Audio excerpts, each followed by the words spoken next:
Bom dia, boa tarde ou boa noite. Então, estou fazendo o segundo vídeo, tá? Mesma camisa. É lógico, pô, acabei de gravar o outro, peguei e gravei isso aqui porque eu senti a necessidade de falar isso. Então é o seguinte, não vem falar que eu não troquei a roupa, enfim.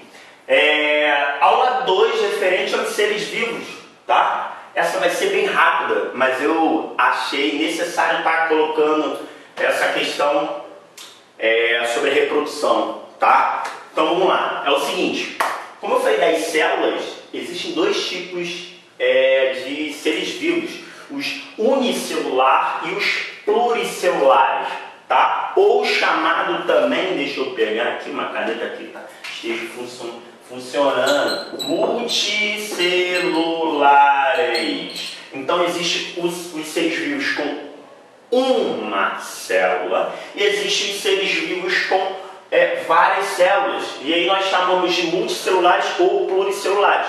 Isso quer dizer que tem muitas células. Aí eu pergunto, professor, eu sou o quê? Cara, você é formado por uma célula e você é formado por várias células. Você é formado por várias células. Então chame de a nomenclatura pluri, de vários, plural, ou multi, de muitos, multicélulas, tá? Então é o seguinte, nós sabemos agora que você é um ser vivo com muitas células, em torno de 100 trilhões, tá? De células no corpo. Lembrando que existe o ciclo vital, elas surgem, elas nascem e ela tem um tempo-vida peculiar de cada célula característica.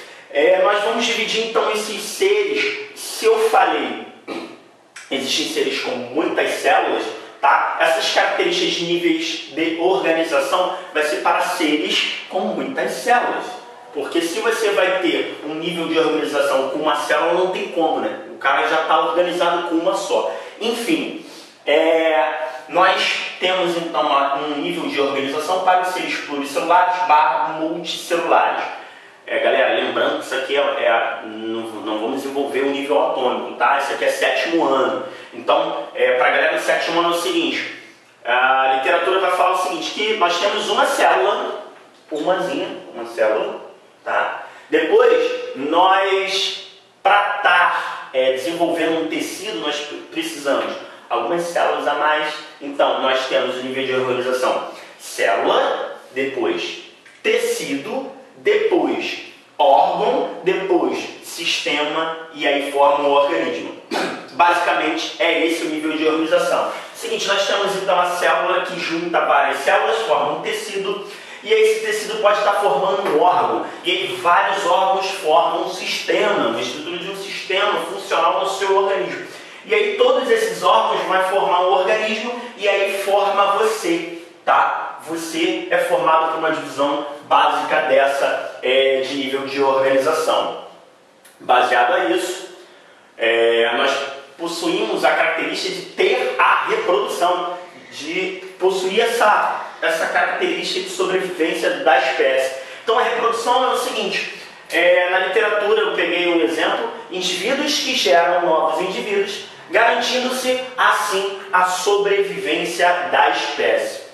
Primeiramente, antes de comentar sobre a reprodução, eu tenho que deixar bem claro sobre o que é uma espécie. Geralmente, os alunos não conseguem desenvolver o que é uma espécie, definir o que é uma espécie. Até a ciência também teve essa dificuldade, porque nós temos, eu vou chamar assim, vocês ainda não estudaram a taxonomia, eu vou falar, nós temos características de seres vivos muito próximos um do outro.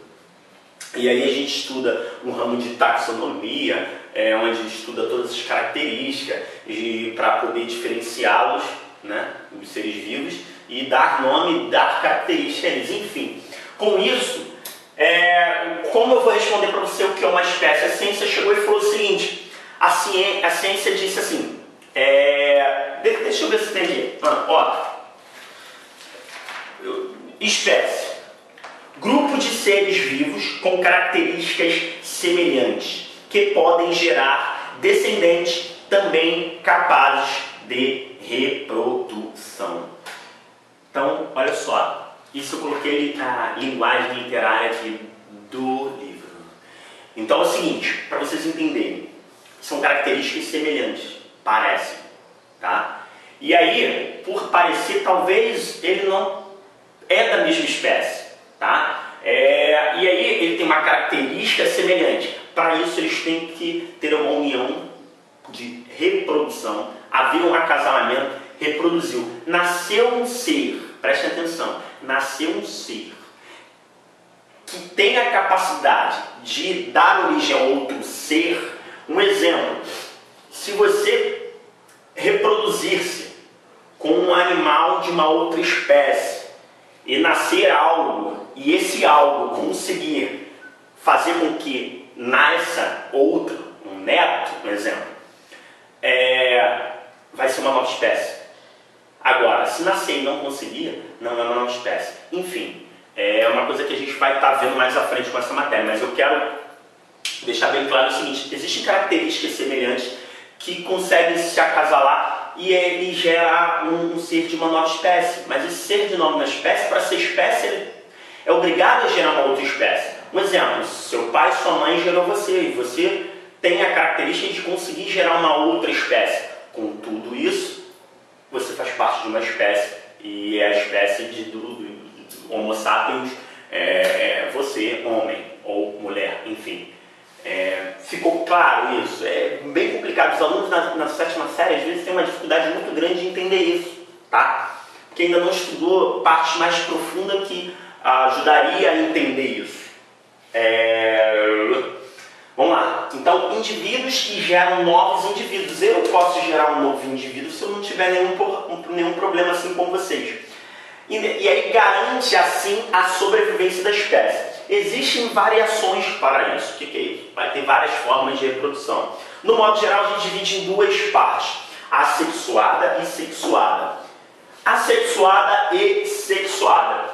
Assexuada, o A, galera, prestem muita atenção nisso. O A, geralmente, dentro da ciência, com algumas nomenclaturas, vem negando o que vem posterior. Sexuada envolve sexo. Assexuada é sem sexo, né? Propriamente dito. Vem negando, é um prefixo de negação. Também chamada de gâmica, produção gâmica e agâmica. Os livros agora estão vindo com essa característica, tá? de linguagem. Vamos no tradicional. Assexuada não envolve sexo, o A está negando. Então, seres idênticos geram seres idênticos. Geneticamente, se eu vou reproduzir alguém, vai ser idêntico, porque não se mistura o material genético. Lá dentro da célula existe um núcleo que tem a capacidade de armazenar as suas informações genéticas, o que é você. Se eu não misturo um material genético diferente, vai ser simplesmente uma cópia. Vai estar gerando seres idênticos. Exemplo, bactéria. Bactéria utiliza essa forma. Uma observação, é uma simples divisão celular. Lá no início, faz uma divisão celular. E aí gera um ser idêntico ao outro, porque não mistura material genético. Ficou claro isso? Sexuada. Já existe a participação de dois sexos, de dois indivíduos, de dois tipos de material genético. Exemplo, você tem material genético da sua mãe e do seu pai, por isso que você tem metade do seu pai e metade da sua mãe. Algumas variações sua vai sempre determinar, às vezes você parece mais com o seu pai, mas geneticamente você tem 50% do seu pai e 50% da sua mãe. Em geral, macho e a fêmea, contribuição do material genético para os descendentes, como exemplo, você. Eu botei aqui, exemplo, plantas e animais. Plantas? Sim, plantas também, a gente vai abordar mais pra frente, plantas também fazem um tipo sexuado, tá? Por exemplo, a polinização, que eu sempre falo do filme da abelhinha, e agora fugiu o nome, aquela abelhinha, caramba, enfim, fugiu o nome, sempre eu esqueço, não consigo gravar o nome desse filme. Esqueci. Enfim, gametas. O que é isso? Eu botei em vermelho aqui. Gametas. Toda célula envolvida com a reprodução, ela é chamada de gameta. E aí nós vamos ter o gameta feminino e o gameta masculino, tá? Ela é especializada em células de reprodução, é a especialização dela. Voltando, né? Vamos para o início. Dois tipos de organismo, unicelulares e pluricelulares, contendo uma célula, contendo várias células. O nosso nível de organização tem célula, tecido, órgão, sistema e organismo.